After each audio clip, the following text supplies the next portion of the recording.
What's up, everybody? Welcome to another episode of Stand Tall. It's a snow day here, and it is January 15th, 2024. We're going to dive right into The Art of War, Chapter 6. Find out what verse we're on. Verse 16.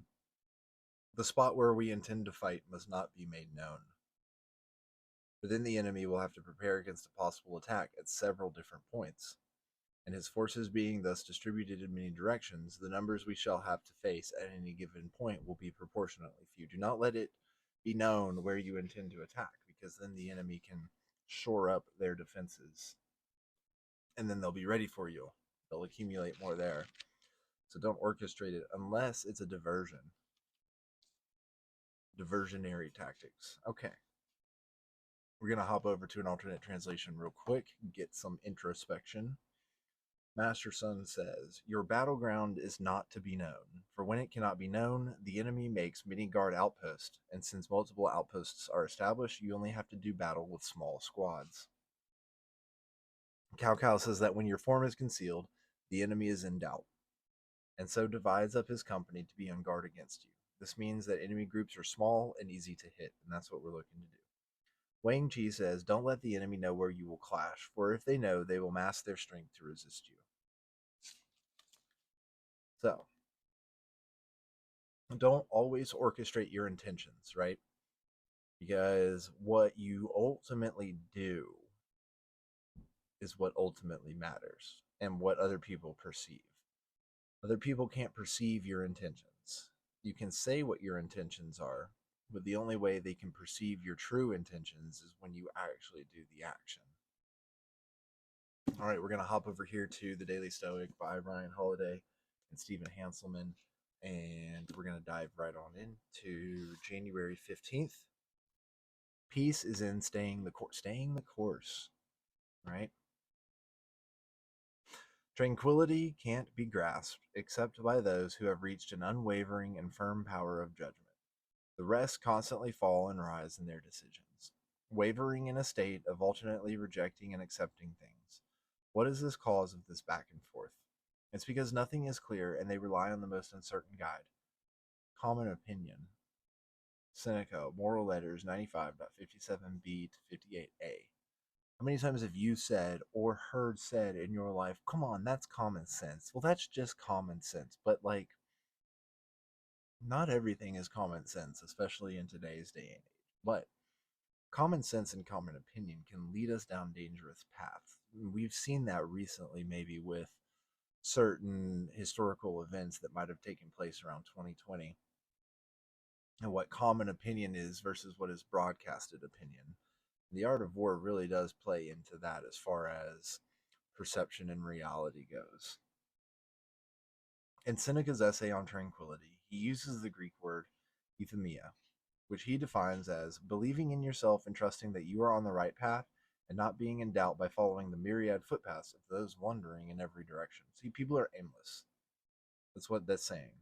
People are aimless. And the Greek word euthymia is believing in yourself and trusting that you are on the right path, right?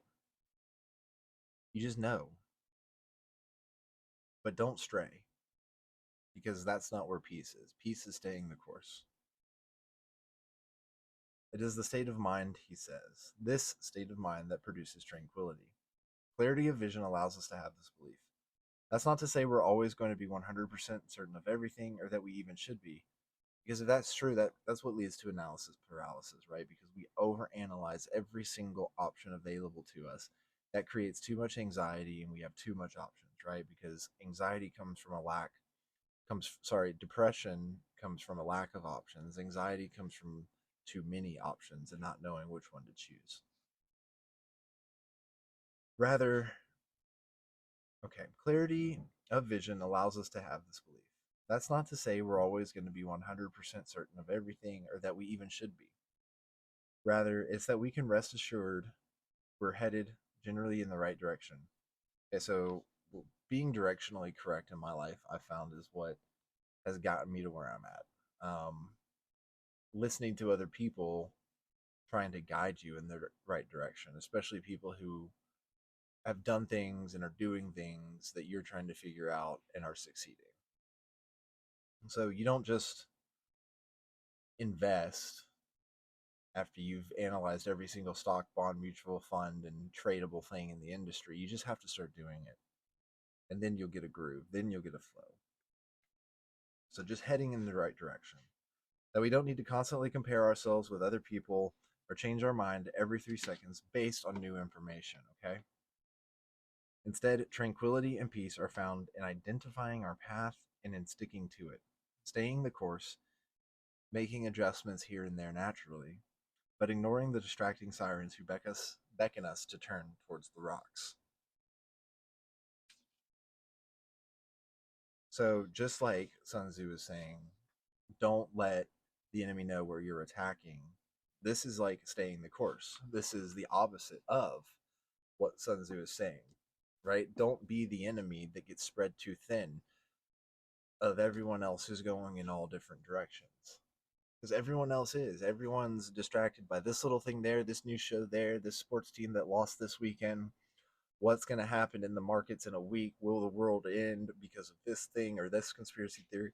And these are all things to worry about, but the true Stoic and the true art of war is being 100% confident in yourself and knowing that no matter what happens, the choices you make, as long as they're true to you, are the right choices.